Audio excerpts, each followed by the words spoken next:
দর্শক বন্ধুরা, আজকের ভিডিওতে আমরা তোমাদের সাথে আলোচনা করব 2025 সালের আগস্ট মাসে কে কোন পদে নিযুক্ত হয়েছেন সে বিষয় নিয়ে। প্রশ্নগুলি তোমাদের আপকামিং সব কম্পিটিটিভ পরীক্ষার জন্য খুবই গুরুত্বপূর্ণ, তাই ভিডিওটি শুরু থেকে শেষ পর্যন্ত দেখবে এবং আনসারগুলি তোমাদের জানা থাকলে কমেন্টের মাধ্যমে জানাবে। তো চলুন শুরু করি আজকের প্রথম প্রশ্ন। 2025 সালের আগস্ট মাসে ভারতের নতুন সেনা উপপ্রধান বা vice chief of army staff হিসাবে কে দায়িত্ব গ্রহণ করেছেন? এর সঠিক উত্তর হচ্ছে option C, lieutenant general Pushpendra Singh.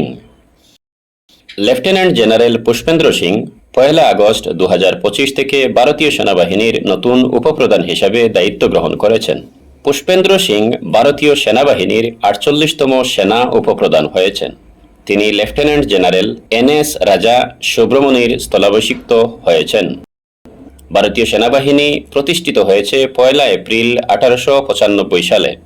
এর সদর দপ্তর রয়েছে নয়াদিল্লিতে।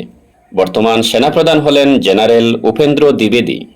প্রতি বছর 15 জানুয়ারি তারিখে ভারতীয় সেনা দিবস বা ইন্ডিয়ান আর্মি ডে পালন করা হয়। পরের প্রশ্ন। 2025 সালের আগস্ট মাসে ভারতীয় নৌবাহিনীর 47তম vice chief of the naval staff হিসাবে কে দায়িত্ব গ্রহণ করেছেন? এর সঠিক উত্তর option C, vice admiral Sanjay Vatsyayan.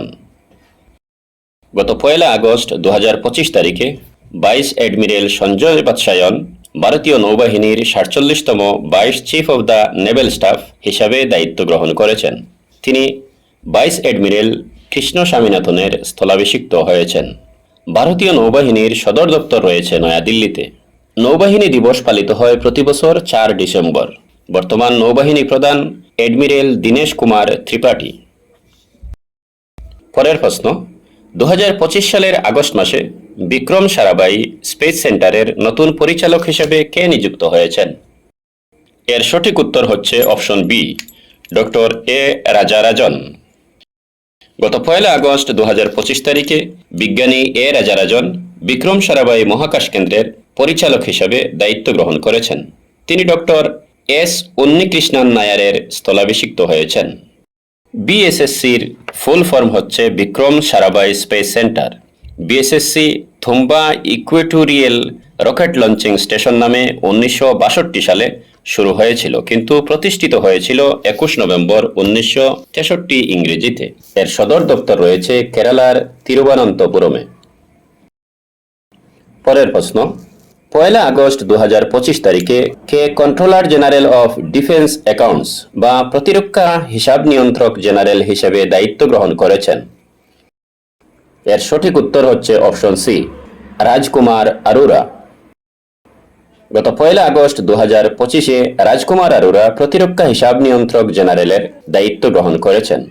সিজিডিএ বা প্রতিরক্ষা হিসাব নিয়ন্ত্রক জেনারেল পদটি ভারত সরকারের প্রতিরক্ষা মন্ত্রণালয়ের অধীনে থাকা একটি গুরুত্বপূর্ণ আর্থিক দফতর। এর মূল দায়িত্ব হল ভারতীয় সেনাবাহিনী, নৌবাহিনী ও বিমান বাহিনী সহ অন্যান্য প্রতিরক্ষা সংস্থার সব ধরনের আর্থিক কার্যক্রম তদারকি ও পরিচালনা করা। পরের প্রশ্ন। 2025 সালের আগস্ট মাসে প্রতিরক্ষা মন্ত্রণালয়ের ফাইন্যান্সিয়াল অ্যাডভাইজার বা আর্থিক উপদেষ্টা হিসাবে কে দায়িত্ব গ্রহণ করেন? এর সঠিক উত্তর হচ্ছে option C, doctor Mayank Sharma.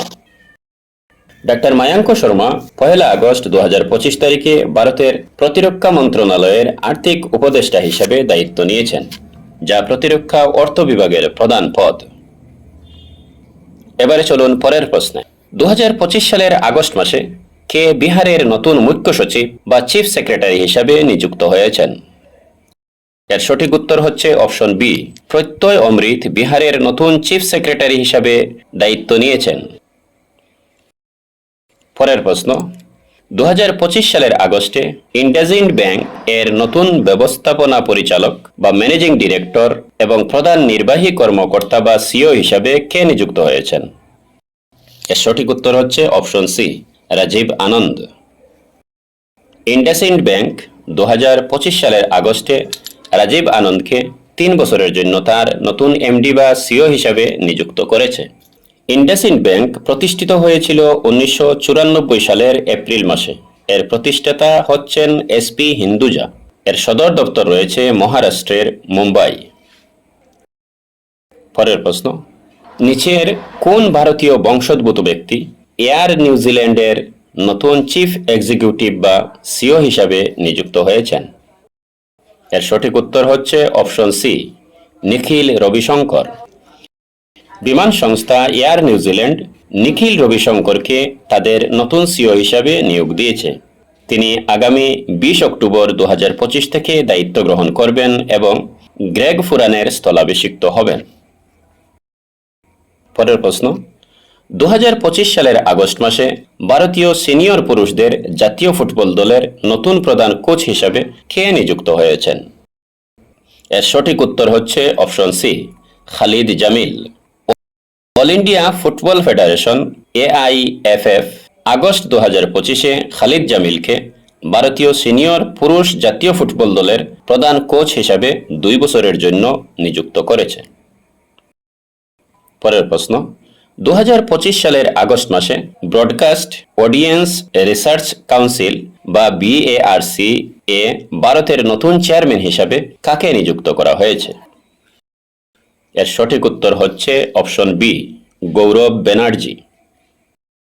BARC অর্থাৎ ব্রডকাস্ট অডিয়েন্স রিসার্চ কাউন্সিল হলো একটি সংস্থা যা ভারতে টেলিভিশন দর্শকদের সংখ্যা পরিমাপ করে। এটি প্রতিষ্ঠিত হয়েছিল 2010 সালে। এর সদর দপ্তর রয়েছে মুম্বাইতে। পরের প্রশ্ন, 2025 সালের আগস্ট মাসে কোন নেতা কনস্টিটিউশন ক্লাব অফ ইন্ডিয়া বা CCI এর সাধারণ সম্পাদক পদে পুনর্নির্বাচিত হয়েছেন? এর সঠিক উত্তর হচ্ছে option A, Rajiv Pratap Rudy. CCI এর ফুল ফর্ম হচ্ছে কনস্টিটিউশন ক্লাব অফ ইন্ডিয়া। এটি নয়াদিল্লিতে অবস্থিত একটি মর্যাদাপূর্ণ প্রতিষ্ঠান যেখানে সংসদ সদস্য, নীতি নির্ধারক, ঊর্ধ্বতন কর্মকর্তা এবং বিভিন্ন ক্ষেত্রের প্রতিনিধিরা সভা, আলোচনা, সেমিনার এবং সাংস্কৃতিক অনুষ্ঠানের জন্য সমবেত হন। এটি প্রতিষ্ঠিত হয়েছিল 1947 সালে। পরের প্রশ্ন, 2025 সালে মায়ানমারের নতুন প্রধানমন্ত্রী হিসাবে কে নিযুক্ত হয়েছেন? এর সঠিক উত্তর হচ্ছে অপশন ডি, মায়ানমারের ভারপ্রাপ্ত রাষ্ট্রপতি গত 31 জুলাই 2025 তারিখে নিও সোকে মিয়ানমারের নতুন প্রধানমন্ত্রী হিসাবে নিযুক্ত করেছেন। পরের প্রশ্ন, 2025 সালের আগস্ট মাসে CBC বা ক্যাপাসিটি বিল্ডিং কমিশনের নতুন চেয়ারপারসন হিসেবে কে নিয়োজিত হয়েছেন? এর সঠিক উত্তর হচ্ছে option D, S Radha Chauhan. August 2025-এ প্রাক্তন IAS officer S Radha Chauhan Adil Zainul ভাইয়ের স্থলাভিষিক্ত হয়ে ক্যাপাসিটি বিল্ডিং কমিশনের নতুন চেয়ারপারসন হয়েছেন। CBC বা ক্যাপাসিটি বিল্ডিং কমিশন প্রতিষ্ঠিত হয়েছিল 1 এপ্রিল 2021 সালে। এর উদ্দেশ্য হচ্ছে সিভিল সার্ভিসের প্রশিক্ষণ কর্মসূচির মানসম্মতকরণ, সমন্বয় এবং উন্নয়ন করা। পরের প্রশ্ন, 2025 সালের আগস্ট মাসে জাগুয়ার ল্যান্ড রোভার এর প্রথম ভারতীয় সিও হিসাবে কে নিযুক্ত হয়েছেন? এর সঠিক উত্তর হচ্ছে option B, PB Balaji. August 2025-এ টাটা মোটরসের বিলাসবহুল গাড়ি নির্মাতা unit Jaguar Land Rover PB বালাজিকে নতুন সিও হিসাবে নিয়োগ দিয়েছে। তিনি জাগুয়ার ল্যান্ড রোভারের ইতিহাসে প্রথম ভারতীয় সিও। জাগুয়ার ল্যান্ড রোভার বা JLR হল ব্রিটিশ বহুজাতিক গাড়ি নির্মাতা প্রতিষ্ঠান। এটি প্রতিষ্ঠিত হয়েছে গত 2008 সালের 18 জানুয়ারিতে। এর সদর দপ্তর রয়েছে যুক্তরাজ্যের হুইটলি এবং কভেন্ট্রিতে। পরের প্রশ্ন, 2025 সালের আগস্ট মাসে অস্ট্রেলিয়ার নতুন পর্যটন প্রচারণার ব্র্যান্ড অ্যাম্বাসেডর হিসাবে কাকে নিযুক্ত করা হয়েছে? এর সঠিক উত্তর হচ্ছে অপশন সি, সারা টেন্ডুলকর। ক্রিকেট কিংবদন্তি সচিন তেন্ডুলকরের কন্যা সারা টেন্ডুলকরকে অস্ট্রেলিয়ান সরকার তাদের আন্তর্জাতিক পর্যটন প্রচারণা কাম অ্যান্ড সে জি-ডে এর ভারতের ব্র্যান্ড অ্যাম্বাসেডর হিসাবে নিয়োগ দিয়েছে। প্রচারণার উদ্দেশ্য আন্তর্জাতিক পর্যটকদের অস্ট্রেলিয়া ভ্রমণে উৎসাহিত করা। পরের প্রশ্ন, 2025 সালের আগস্ট মাসে কোন ব্যক্তি জোম্যাটোর নতুন ব্র্যান্ড অ্যাম্বাসেডর হিসাবে নিয়োগ পেয়েছেন? এর সঠিক উত্তর হচ্ছে শাহরুখ খান। জোম্যাটো তাদের নতুন ব্র্যান্ড অ্যাম্বাসেডর হিসেবে বলিউড অভিনেতা শাহরুখ খানকে ঘোষণা করেছে। জোম্যাটো কোম্পানি প্রতিষ্ঠিত হয় জুলাই 2008 সালে। এর সদর দপ্তর রয়েছে হরিয়ানার গুরুগ্রামে। এর প্রতিষ্ঠাতা দীপন্দর গোয়াল এবং পঙ্কজ চাড্ডা। পরের প্রশ্ন, কোন জ্যোতির্বিজ্ঞানী যুক্তরাজ্যে 350 বছরের ইতিহাসে প্রথমবারের মতো রাজকীয় জ্যোতির্বিজ্ঞানী বা অ্যাস্ট্রোনমার রয়্যাল হিসেবে নিযুক্ত হয়েছেন? এর সঠিক উত্তর হচ্ছে অপশন সি, প্রফেসর মিশেল ডোহার্টি। যুক্তরাজ্য অধ্যাপক মিশেল ডোহার্টিকে রাজকীয় জ্যোতির্বিজ্ঞানী বা অ্যাস্ট্রোনমার রয়্যাল হিসাবে নিয়োগ দিয়েছে। যুক্তরাজ্যের 350 বছরের ইতিহাসে এই পদে প্রথম নারী হিসাবে নিয়োগ পেয়েছেন তিনি। রাজকীয় জ্যোতির্বিজ্ঞানী একটি সম্মানসূচক পদ যা 1675 সালে প্রতিষ্ঠিত হয়। এই পদের মূল দায়িত্ব হল জ্যোতির্বিদ্যা সংক্রান্ত বিষয়ে ব্রিটিশ রাজতন্ত্রকে পরামর্শ প্রদান করা এবং মহাকাশ ও বিজ্ঞানের প্রতি জনসচেতনতা বৃদ্ধি করা।